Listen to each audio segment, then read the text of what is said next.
Hello and welcome to the March edition of the Next Gen Genealogy Education Hangout. My name is Shannon Combs Bennett. I'm a member of the leadership team and I do most of the education platforms for the society. This month, you wanted to know about how to do a conference on a budget. And as a veteran conference attendee, I can tell you that this is a challenge for many people. And it's a challenge for me too. I go to conferences fairly regularly now. And luckily, I am in business for myself, so that helps to defray some of the costs. But I have to make an investment. And I see conferences as an investment, not only in myself personally as a professional genealogist, but also as an investment for my business because I'm learning skills, I'm meeting people, and I'm developing myself as a person and as a professional genealogist. Now, the following tips that I'm going to give you are things that I do personally. Other people have told me, but they were also tips that were shared on the Next Gen Facebook page. So make sure you go out and get on the Facebook page if you haven't already, the Next Gen Genealogy Network, and you can see a lot of these and the ongoing dialogue that we're having there. Join in on the conversation. We'd be more than happy to hear what you have to say as well. And please feel free to add to this list. That's what this community is about.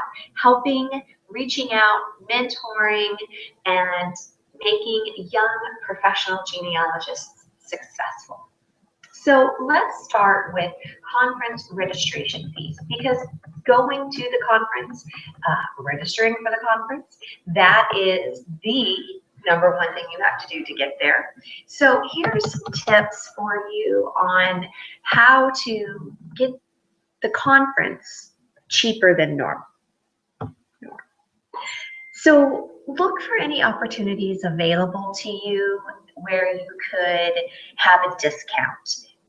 Are they asking for volunteers? A lot of the time, if you volunteer to be a room monitor or help at registration or do other things, you can get a discount on your registration fee. Check to see if there's any scholarships available, particularly if you are a very young genealogist. There are all sorts of young adult scholarships out there that you could take advantage of. For example, for the APG Professional Management Conference, Southern California Jamboree, they also have, there's student discounts for NGS and FGS. Ask if you don't see it on your website. Somebody will answer you. Also see if you're going to a specific type of conference, see if there's like if it's for your local society or a national society or a regional thing. See that if you belong to a specific society or have a membership in an organization, see if you can get a discount for being a member of that organization. You could also see if you could find a sponsor.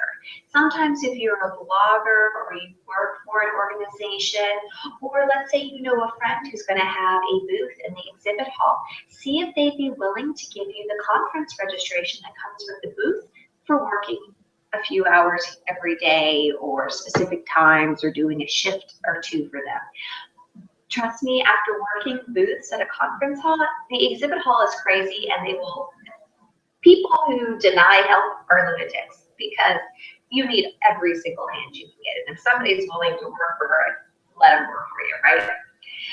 And then, of course, don't forget about the early bird discounts, because those are a significant price reduction than a last minute ticket. So plan ahead and plan early. Put it in your budget at the beginning of the year if possible, and get in on those early bird discounts. Okay, so you've got your registration. You're going to the conference. Woohoo! Now let's start with finding a room. The easiest thing is to find a roommate. Somebody who hopefully you get along with well enough that you don't want to never see them again at the end of 3 or more days. Somebody who you can tolerate for several days at a time in close quarters. Search out your friends, see if you can find a room, see if somebody has hotel points they're willing to use. If they're willing to use it, maybe you pick up a dinner or two for them in exchange. Be open to finding a hotel slightly further away from the conference hotel. Maybe you have to, walk there or take public transportation, but sometimes if it's slightly on the outskirts of a city, it's a little cheaper. Also, don't be afraid of calling hotels and asking if they have specific discounts, and shop around online to all of those wonderful different discount websites. You'll never know what you're going to be able to find. Another thing that was suggested on the Facebook page was VRBO, Vacation Rentals by Owner. There are lots of different vacation or owner type websites out there that you can look into, where essentially you go and you rent from somebody who owns a home or an apartment in the area who aren't going to be there, their living space. And that's really nice when you can find condominiums or homes or things like that, or get a great deal on a suite with a kitchenette, because then it's going to go right into our food budget. You can cook and not have to worry about eating out every single meal or eating at the hotel. And since we were talking about food, let's just jump right on into that. So if you can, if you have a microwave or a refrigerator in your hotel room, or you're lucky enough to get someplace with a kitchen or a kitchenette, going to the grocery store, buying food and snacks and eating in your room or your apartment or whatever you're renting for the week is a wonderful way to save money. You're not going to be spending $20, $30, $40 or more dollars every single meal. You can keep it down to what you normally eat at home. And it's also a great way to watch that waistline, because eating out all the time can be really fattening. Now, you are going to want to treat yourself while you're there, because part of going to a conference is being social. So if you do go out a couple times for dinner, to meet people, to network, those types of things, the tip is to order off the appetizer menu and maybe get a small side or house salad with it. It tends to be cheaper than a full entree, and in many cases, it's just as filling as an entree. With that salad on the side, drink some water or some tea or something to go with it, and you're good to go. Water is usually free, so if you're going on the cheap, that's even better. Now, let's talk about the expo hall for a second. One thing that a lot of people know about but don't necessarily take the time to do is sign up for all the free trials and giveaways. If you're really looking to save money on your genealogy research, your business, whatever, signing up for these free trials, you're just like throwing money away, because they're free. Why not sign up for it? Try it for a week, a month, however long it is.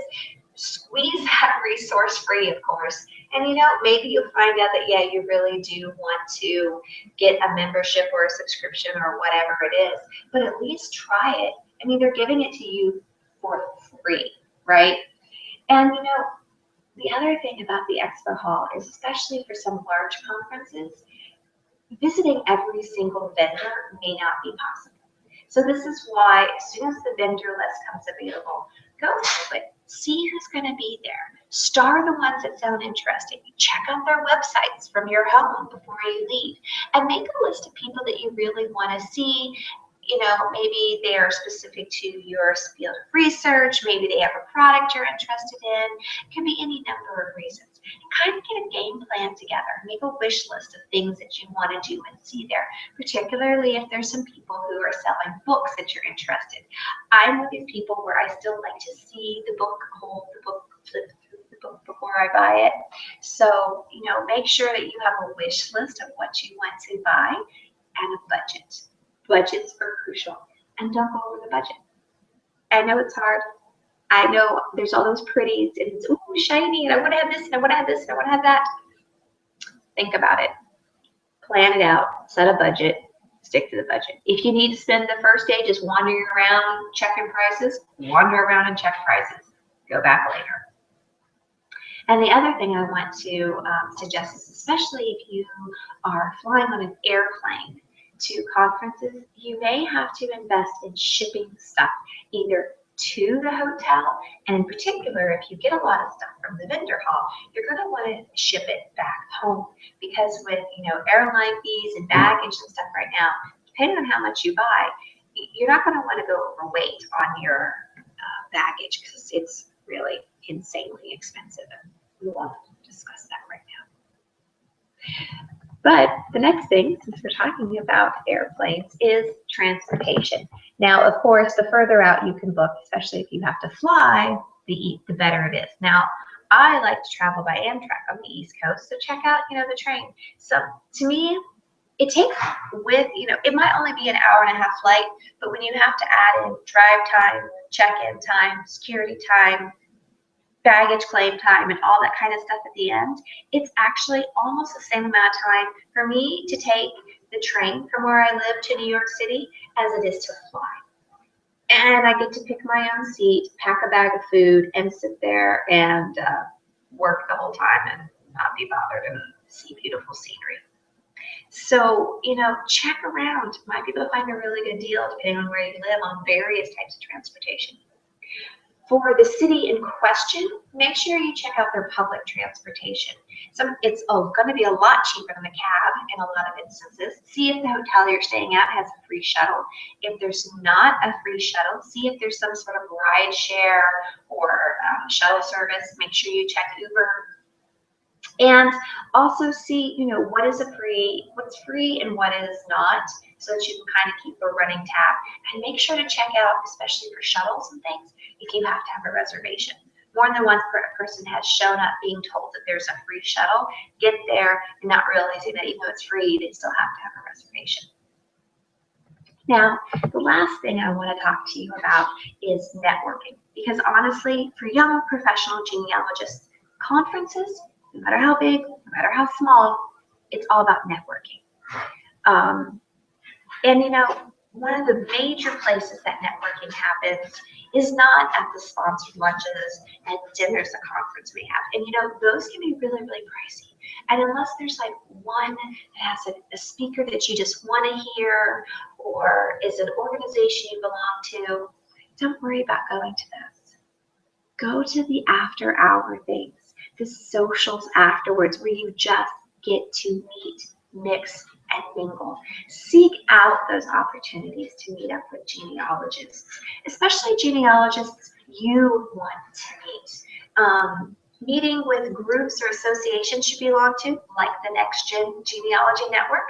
We try to have a conference meetup at major conferences, or if somebody volunteers to host one of the smaller ones, we'll do it there too. Get together with people, meet new people, introduce yourself, connect with them, bring business cards. Even if they're homemade, bring business cards. A genealogist may sometimes be shy people, but honestly, we're not, right? We're bound together by an interesting and a unique passion. We like to look for dead people, right? So, go to these meetings, sit in the bar at the hotel for the conference. I guarantee you there's going to be people coming in and out of there all night long, just chit-chatting. Join in a conversation. Say, hi, how are you? My name is, I'm a genealogist too. This is my first conference. Or if it's not, you know somebody there, say hi, see if you can join in. Ask questions. Ask your friends to introduce you to people if they know them and you don't. Make connections. This, to me, is the most important thing you can do at a conference. And making connections is free. And we're all about free, right? Well, I hope that helps. I hope that gives you some ideas, and maybe it can start you down the path of coming to more conferences, seeing what it's about, because it's more than just going into the classes. There's so much more to a conference. It's such a great learning, networking, and the education you can get is priceless. So until next time, I hope you have a great month, and I will see you next month. I'm not too sure what our topic is, but it will be announced on the Next Gen Genealogy Network Facebook page, where we'll start the conversation a week or two beforehand talking about it, and I will bring you the chat. And if you ever want to be on a panel with me here talking to me, please let me know. I'm more than happy to have anybody on with me. Looking forward to seeing you all next month. Have a great day. Bye.